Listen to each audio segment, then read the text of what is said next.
So eto mga idol, makakalaban ni former 3 Division World Champion Janrel Casimero ay pinakilala na.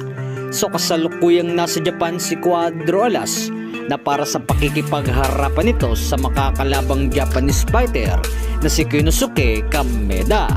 Na sa nangyaring face-off mga idol ay bahagyang nag-init ang Japanese fighter nang sabihin ni Casimero na 30 seconds lamang ang itatagal nito kay Angas ng Pinas.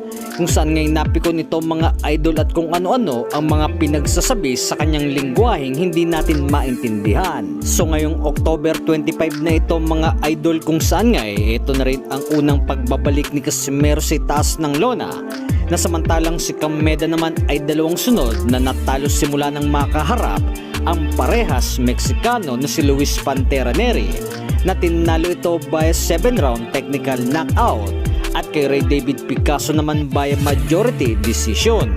So may kaangasan din ito na matatandaan na sa unang tagpo sa pagitan ni Neri at Kameda ay nagkasapakan kaagad ang dalawa.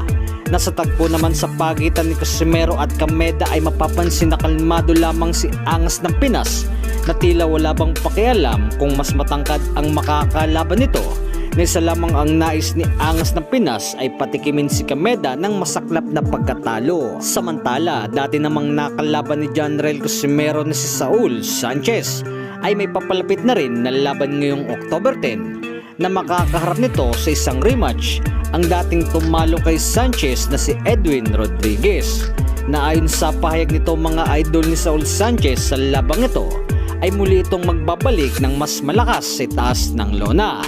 Nakambak fight ito mga idol ni Sanchez simula nang matalo kay Casimero by first round knockout sa kanilang naging bakbakan sa bansang Japan.